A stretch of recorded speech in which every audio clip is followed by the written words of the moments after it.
आदाब नाज़रीन, हालात व वाक़यात पर मबनी प्रोग्राम अब तक आप देख रहे हैं। मैं हूं आपके साथ आसिफ रशीद, दिल्ली के स्टूडियो से बराह रास्त। आज के प्रोग्राम में मुख्तलिफ मौज़ूआत हैं जिन पर बात करेंगे और आपको एक तफसीली रिपोर्ट बताएंगे कि जम्मू कश्मीर के अंदर सियासत किस तरीके से दिलचस्प होती जा रही है और जिस तरीके से जम्मू कश्मीर के अंदर सियासी बयानबाजी और एक दूसरे पर जिस तरीके से इल्जामात लग रहे हैं और अब इसकी ताज़ा हवा लद्दाख और करगिल तक जाकर पहुंची है और लद्दाख के दोनों अजला में काफ़ी ज़्यादा चीज़ें डिस्कस हो रही हैं। इस पर बात करेंगे और साथ ही साथ आपको ये भी बताएंगे कि आज के प्रोग्राम में किस तरीके से जम्मू कश्मीर के अंदर आज एक बड़ा एनकाउंटर हुआ जिसे लेकर अब भी बहस मुबाहिसा चल रहा है और सरहद तक काफ़ी ज़्यादा हालात तनावपूर्ण इस वक्त जो खबर आ रही है कि काफ़ी ज़्यादा तनाव मुख्तलिफ हिस्सों के अंदर देखा जा रहा है और कुछ खबरें फौज से जुड़ी हुई जो इस वक्त सामने आ रही हैं और पाकिस्तानी मीडिया की तरफ से भी कुछ खबरें इस वक्त बताई जा रही हैं किस हद तक सही है, उन पर एक एक करके उसको करेंगे, आप तक तफसीलात पहुंचाएंगे।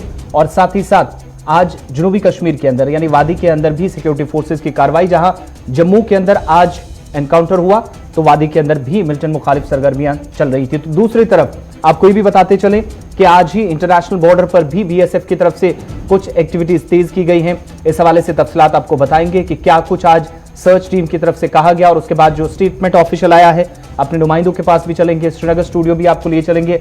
लद्दाख के अंदर जो इस वक्त सियासी हवा तेज होती जा रही है इस पर गुफ्तगू करने की कोशिश करेंगे और प्रोग्राम में आपको बताएंगे कि श्रीनगर म्युनिसिपल कॉर्पोरेशन के इंतखाबात के लिए भी तैयारियां शुरू कर दी गई है। इंतजामिया की तरफ से क्या कुछ कहा गया बताएंगे। इसके अलावा स्टूडेंट्स 11वीं जमात के जो तलबा हैं जम्मू के साथ साथ वादी के भी जो विंटर जोन्स के इस वक्त यानी सरमा के दौरान जिनको अब इम्तिहानात में जाना, उनके लिए जेके बोर्ड की तरफ से डेट शीट का और नोटिफिकेशन का जो ऐलान किया गया, नोटिफिकेशन जारी की गई है, वो आप तक तफसीलात पहुंचाएंगे। और जम्मू कश्मीर के अंदर या वादी के बालाई इलाकों के साथ साथ खिता पीर पंजाल के अंदर भी इस वक्त इतलात मौसूल हो रही कि मुख्तलिफ हिस्सों के अंदर मौसम ने एक बार फिर करवट बदली है और इसके बाद सर्दी की शदीद लहर, मुख्तलिफ हिस्सों के अंदर बालाई इलाकों में बर्फबारी दोबारा और इस बीच कई अहम सड़कें बंद होने की भी खबरें अभी तक मौसूल हो रही हैं। ताज़ा तस्वीरें आपको थोड़ी देर में बताएंगे।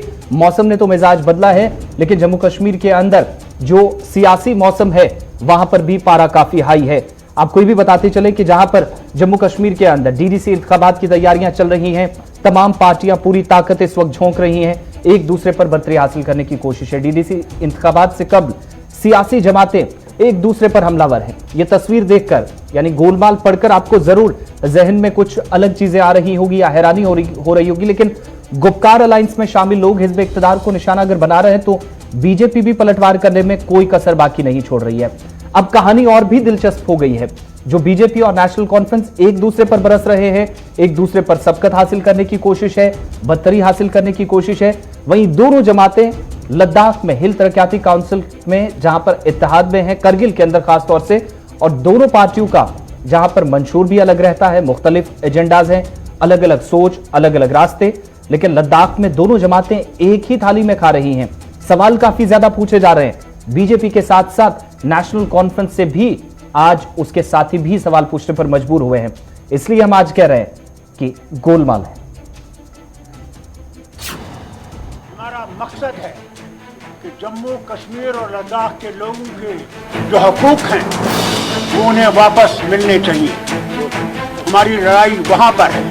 आज हमारी लड़ाई जो है जम्मू कश्मीर का जो तशख़्ख़ुस है उसको बहाल करने के साथ साथ मसले कश्मीर हल करने के लिए भी हमें जदोजहद करनी है।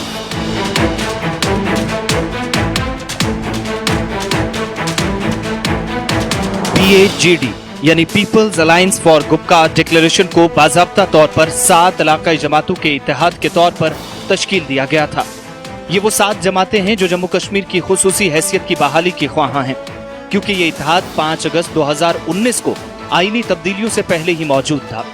करीब 1 बरस बाद मरकज के जेर इंतजाम इलाके में पहली मर्तबा हो रहे जिला तरक्याती काउंसिल के इंतखाबात में गुपकार अलायंस भी शामिल है और सभी जमातों ने ऐलान किया है कि वो 28 नवंबर को इंतखाबात में हिस्सा लेंगी। हमने ऑलरेडी अपने जो ग्राउंड लेवल वर्कर्स हैं उनके साथ बात की है। अब हमने यहाँ की और एक यूनानिमस डिसीजन हुआ that we will fight these elections unitedly. हमारा मकसद है कि जम्मू कश्मीर और लद्दाख के लोगों के जो हकूक हैं वो उन्हें वापस मिलने चाहिए। हमारी लड़ाई वहां पर है। आज हमारी लड़ाई जो है जम्मू कश्मीर का जो तशख़्ख़ुस है उसको बहाल करने के साथ साथ मसले कश्मीर हल करने के लिए भी हमें जदोजहद करनी है। 2 रोज कबल वजीर दाखिला अमित शाह ने एक साथ कई ट्वीट्स करके इस इत्तेहाद पर हमला बोला। उन्होंने लिखते हुए कहा कि गुपकार गैंग आलमी सतह पर जा रहा है। अमित शाह के ट्वीट के मुताबिक अलायंस में शामिल लोग चाहते हैं कि जम्मू कश्मीर में गैर मुल्की मुदाखलत हो। गुपकार गैंग ने कौमी परचम की भी तौहीन की। कांग्रेस को भी हद पे तनकीद बनाते हुए अमित शाह ने पूछा कि क्या सोनिया जी और राहुल जी गुपकार गैंग के इस एजेंडे की हिमायत करते हैं।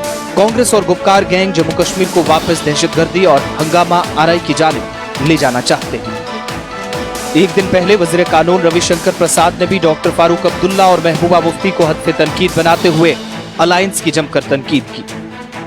क्या इन सबों को दोबारा इस लाभ से छीनने की कवायद हो रही है क्या?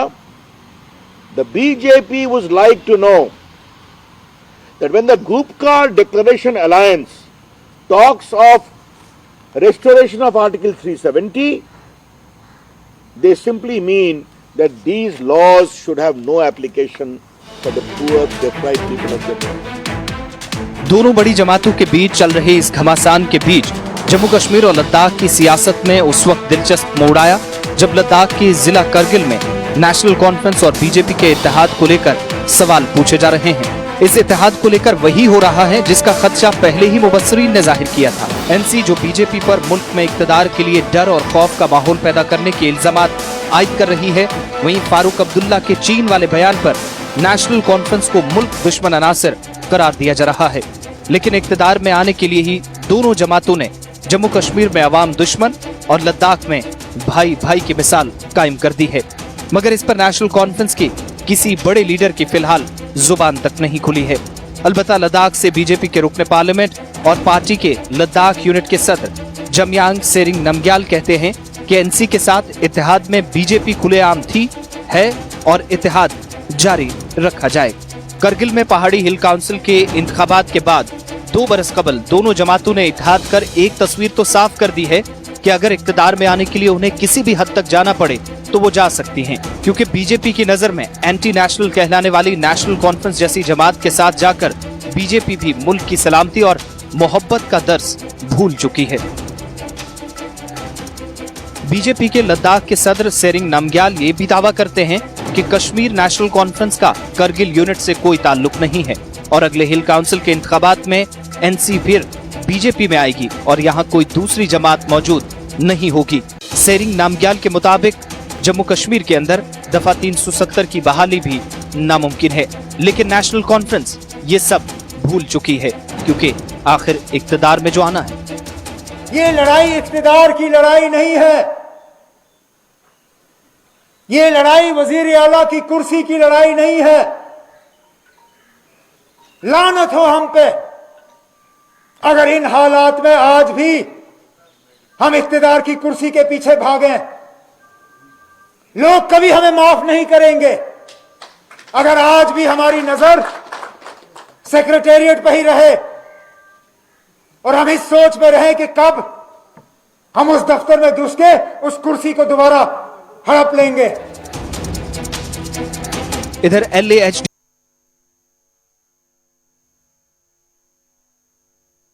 डीसी के chief executive councillor Firoz Khan कहते हैं कि करगिल में मौजूद एनसी डॉक्टर फारूक अब्दुल्ला की सरबराही में पार्टी की एक इकाई थी।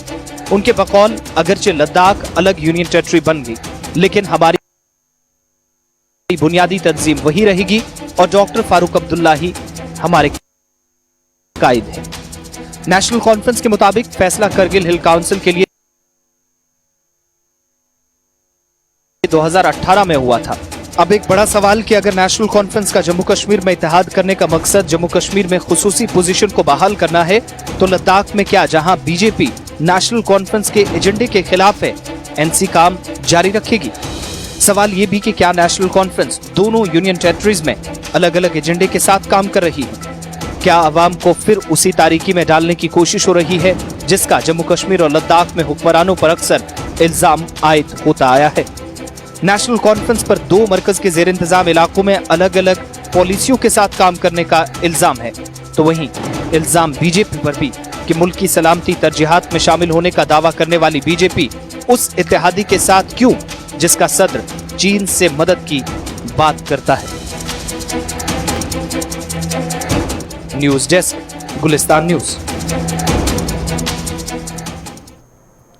तो रिपोर्ट आपने देखी। नेशनल कॉन्फ्रेंस के साथ साथ बीजेपी से भी अब अवामी हलकों में काफी ज्यादा सवाल इस चीज को लेकर पूछे जा रहे हैं कि जहां पर उमर अब्दुल्ला की आपने साउंड बाइट भी कुछ दिन पहले की, जब वादी कश्मीर के अंदर एक प्रोग्राम में शिरकत कर रहे थे और पार्टी कारकुनान से खिताब के दौरान कहा था कि इक्तदार में आने के लिए ये सब नहीं हो रहा है, और कुछ ऐसे अल्फाज भी उनकी तरफ से इस्तेमाल किए गए थे जो आपने साउंड बाइट में सुने। लेकिन शायद आज नेशनल कॉन्फ्रेंस ये चीजें भूल रही हैं, जिसका जवाब अब पार्टी के हाईकमान की तरफ से भी उम्मीद करेंगे कि जनता को इन सवालों के जवाब जरूर दिए जाएंगे। हमारे साथ भारतीय जनता पार्टी के BJP media incharge Hasan Pasha साहब भी इस वक्त फोन लाइन पे ज्वाइन कर चुके हैं। सीनियर न्यूज एडिटर सनम एजाज भी मेरे साथ हैं। हसन साहब, बहुत शुक्रिया ज्वाइन करने के लिए प्रोग्राम अब तक में। वेलकम आपका।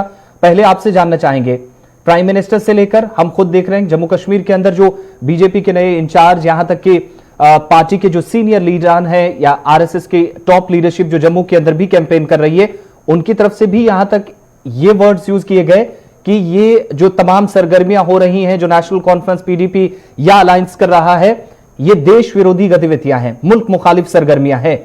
अगर ये सब कुछ आपके सामने था तो क्या मजबूरी अब भी इक्तदार में रहने की लद्दाख के अंदर?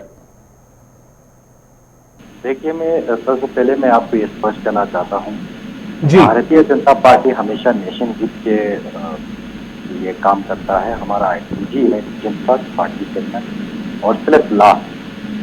तो अभी जो आप जिस पार्टी के बारे में बात कर रहे हैं कॉन्फ्रेंस, देखिए उनका आइडियोलॉजी, उनका क्या स्टैंड है वो तो पूरे हमारे हिंदुस्तान के आवाम जानते हैं। वो हमेशा जो आवाम, आज तक मैं जम्मू कश्मीर के आवाम के बारे में नहीं बोलना चाहता हूँ, मैं खत्ते लद्दाख के बिलखुसूस करगिल के आवाम के बारे में बोलना चाहता हूँ। आज तक हमें जो अंधेरे में रखा, आज तक 70 साल जब 73-35 एक के इन्हों सरबराही में उन्होंने करगिल आवाम को, करगिल आवाम के साथ गद्दारी किया था, हमें अंधेरे में रखा, उन्होंने हमारे बीच में चूरा फूंका है। आज तो 70 और 35 से हटने के बाद करगिल की आवाम ये महसूस हो रहा है, उनको ये चीज एहसास हो रहा है कि हमको कहाँ, क्यों इन्होंने किस तरीके से हमको दबा के रखा था। तो लिहाजा मैं ये जरूर कहना चाहता हूँ आपकी मीडिया के माध्यम से, हम सभी एंटी नेशनल या फिर हम आवाम के खिलाफ जाके कोई हित में काम करने वाले नहीं हैं। हम आवाम के बीच में रहकर आवाम के एहसास और उनके जज्बात को साथ लेके चलने वाला हम काम करेंगे। लिहाजा सबका साथ, सबका विकास और सबका विश्वास जो हमारे ऑनरेबल प्राइम मिनिस्टर। पाशा साहब, मैं श्रीनगर से सनम एजाज हूँ, श्रीनगर स्टूडियो से आपसे एक सवाल करना चाहूंगा। जी जी पाशा साहब, आज भी आप नेशनल कॉन्फ्रेंस के साथ गठजोड़ में, इन हालात में भी कारण जानना चाहेंगे, हमारे जो दर्शक है वो जानना चाहेंगे क्यों है? देखिए, मैं स्पष्ट करना चाहता हूँ इस बात को, हम डेवलपमेंटल इश्यूज पे नेशनल कॉन्फ्रेंस के साथ हैं और डेवलपमेंट पे फिर नेशनल कॉन्फ्रेंस देश विरोधी नहीं है। आप मेरा बात चलिए खत्म होने दीजिए, फिर मैं आपको बता दूं। सिंपल सी बात है पाशा साहब, सिंपल सी बात है, देश विरोधी नहीं है फिर नेशनल कॉन्फ्रेंस। देखिए, मैं बात मेरे बात को आप पहले पूरी तरह से सुनिए, फिर इसके बाद आप जो भी पूछेंगे मैं जवाब दूंगा। देखिए, हमने नेशनल कॉन्फ्रेंस के साथ हमने समर्थन इसलिए किया है ताकि करगिल अवाम जो बाकी डिस्ट्रिक्ट तरक्की के राह पे चल रहा है तो इसमें कोई रुकावट ना आए। हमारा अभी हम जब यूटी बना है तो यूटी बनने के बाद हमारा लिंक जो है सीधा मरकज के साथ रहेगा। सिंपल सी बात है पाशा साहब, कुछ हमारे पाशा जी, एक सिंपल सी बात है, देश का क्या हाल होता है आपके करगिल की सड़क बननी चाहिए, इससे आपको मतलब है, आपको किसी और से मतलब नहीं है क्या? बीजेपी को इसी से मतलब है कि करगिल में सड़क बने, बाकी फारूक अब्दुल्ला देश का क्या करता है? बात सुनिए, देखो भारतीय जनता पार्टी हम सबसे प्रायोरिटी लोगों के डेवलपमेंट के ऊपर हम फोकस करते हैं। डेवलपमेंटल इश्यूज पे हम अपनी सियासी हमारा पार्टी जो है उसके ऊपर चलता है कह रहे हैं। लेकिन इससे पहले आपने खुद इस चीज का जिक्र किया कि जो अलग आइडियोलॉजी रखते हैं और 370 का आप जिक्र कर रहे हैं, लेकिन आप उस पार्टी के साथ अलायंस में है काउंसिल के अंदर जो 370 की बहाली की बात कर रही है। तो क्या हम ये मान लें कि नेशनल कॉन्फ्रेंस के साथ इत्तेहाद इस बात का भी सबूत है कि इक्तदार में आने के लिए, सत्ता में आने के लिए आप एंटी नेशनल पार्टीज के साथ भी गठजोड़ करने के लिए तैयार हैं? देखिए, मैं एक स्पष्ट करना चाहता हूँ, लद्दाख ऑटोनोमस हिल डेवलपमेंट काउंसिल कारगिल जो है ये ऑटोनोमस है, इसलिए खुद मुख्तार है। तो लिहाजा एचटीसी के खुद मुख्तार होने या ना होने पर सवाल नहीं है, काउंसिल में अलायंस पर सवाल पूछा जा रहा है। अलायंस का हमारा एजेंडा है जनाब, हम डेवलपमेंटल इश्यूज पे हम एक हुआ है। चलिए बहुत बहुत शुक्रिया अफजल पाशा साहब, थोड़ा सा सवाल से आप भी भाग रहे हैं। सनम, एक चीज और भी मैं आपसे भी जानना चाहूंगा कि इस वक्त नेशनल कॉन्फ्रेंस से भी सवाल पूछा जाना चाहिए। ये वही नेशनल कॉन्फ्रेंस है जो ये भी कह रही है कि हम बीजेपी को दूर रखने के लिए, या अवाम मुखालिफ जिस तरीके से फैसले लिए गए 5 अगस्त के बाद के फैसले को करार दिया जा रहा है, 5 अगस्त को जो हुआ उसके बाद से क्या करगिल के अंदर ये सब चलेगा? क्या ये नेशनल कॉन्फ्रेंस की दोहरी पॉलिसी लद्दाख के अंदर और जम्मू कश्मीर के अंदर नहीं है? देखिए, नेशनल कॉन्फ्रेंस की दोहरी पॉलिसी का यह पहला कोई मौका नहीं है। इन हालात में जब इस वक्त कश्मीर में गुपकार अलायंस बना के ये सभी को साथ लेके चलते हैं, लेकिन जब अगर करगिल पे इस मुद्दे पे इनसे बात करेंगे कि करगिल में बीजेपी के साथ क्यों, तो वहां पे ये जिस तरह हसन पाशा अभी बच रहे थे उसी तरह सवालों को बचते रहेंगे, क्योंकि इन्हें मालूम है, चाहे वो करगिल में हो, चाहे वो बीजेपी हो, चाहे वो नेशनल कॉन्फ्रेंस को, इन्हें मालूम है कि इक्तदार के लिए वो किसी भी हद तक जा सकते हैं। और नेशनल कॉन्फ्रेंस हो, बीजेपी को, दोनों जमातें इस वक्त इक़्तिदार के लिए, चाहे वो देश की बात हो या देश से बाहर, देश के अंदर जो जितने भी इस वक्त के तामीर और तरक्की या डेवलपमेंट की बात करते हैं उसको बात करके करेंगे। लेकिन मसला इनका बुनियादी मरकज इनका कुर्सी हासिल करना होता है, वो अलग बात है। फारूक उमर अब्दुल्ला का आपने साउंड बाइट सुनाया, उमर अब्दुल्ला ने खुद यही करगिल में ही बताया था, ये करगिल की साउंड बाइट है जब उमर अब्दुल्ला वहां गए हुए थे और वहां पे बताया हुआ था वो सेक्रेटरीट नहीं जाना चाहते, वो पॉलिटिक्स नहीं जाना चाहते। और फिर जो वो इंतखाबात में, इन इंतखाबात में आए तो तब उन्होंने कहा कि मजबूरी के आलम में हम इंतखाबात में। असल वजह यही है कि ये इक्तदार की लालच है, और इक्तदार की लालच में खरे खोटे में तमीज करना तो दूर की बात, ये किसी भी हद तक जमातें। लेकिन आवाज आज जहां पर हम लद्दाख के अंदर दोनों के अलायंस की बात कर रहे हैं, आवाज उत्तर प्रदेश से भी आई है, जहां पर आज उत्तर प्रदेश के वज़ीर आला की साउंड बाइट भी सुनाते हैं, क्योंकि योगी आदित्यनाथ आज यूपी के अंदर जब बात कर रहे थे तो जम्मू कश्मीर के मुतालिक जो 5 अगस्त 2019 को फैसला लिया गया, मरकजी सरकार का अहम और तारीखी फैसला करार दिया। वहीं इस बीच उनने मिलिटेंसी या अलहदगी पसंद खत्म हुई, इस तरह की भी आज इस बयान के दौरान बात की, और तरक्की की राह जम्मू कश्मीर के अंदर हमवार हुई। लेकिन साथ ही उनकी तरफ से भी कहा गया 370 और 35 की बहाली या इसकी बात करने वाले मुल्क के दुश्मन है, और इसीलिए नेशनल कॉन्फ्रेंस से हम और भी सवाल पूछ रहे थे। लेकिन पहले योगी आदित्यनाथ को सुनते हैं। 5 अगस्त 2019 को कश्मीर से धारा 370 को सदैव समाप्त करते हुए अनुच्छेद 35A के प्रावधान को भी समाप्त करते हुए एक भारत श्रेष्ठ भारत की परिकल्पना को साकार किया। कश्मीर में धारा 370 जो न केवल देश के अंदर अलगाववाद और आतंकवाद का कारण थी, अभी तो जम्मू कश्मीर के विकास में भी बाधक थी। उस धारा 370 को हटाने के उपरांत जम्मू कश्मीर के कुछ नेताओं ने जो समझौता, आपसी समझौता किया था, एक गुपकार कन्वेंशन कहलाता है, और इस पर हस्ताक्षर करने वाले जो लोग हैं उनमें वहां के क्षेत्रीय दलों के साथ ही कांग्रेस पार्टी के भी नेता हैं। हम सब जानते हैं कि पूर्व गृह मंत्री और पूर्व वित्त मंत्री पी चिदंबरम जम्मू कश्मीर से धारा 370 की बहाली की बात बार बार करते हैं। कांग्रेस पार्टी के वरिष्ठ नेता से गुलाम नबी आजाद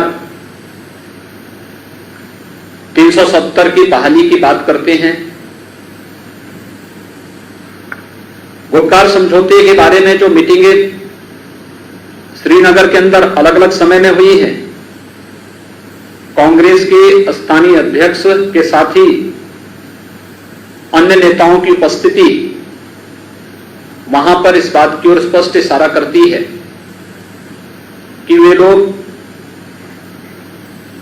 दिल्ली में कुछ और बात बोलेंगे, जम्मू कश्मीर में कुछ और कार्य करेंगे। कांग्रेस के शीर्ष नेतृत्व को चाहिए। तो योगी आदित्यनाथ उत्तर प्रदेश के वजीर आला बात कर रहे थे। बताएंगे आपको मुख्तार अब्बास नकवी जो जम्मू कश्मीर पहुंचे तो उनकी तरफ से भी क्या कुछ इल्जामात आयद किए गए। लेकिन वक्त छोटे से ब्रेक का, ब्रेक के उस पार खबरें और भी हैं।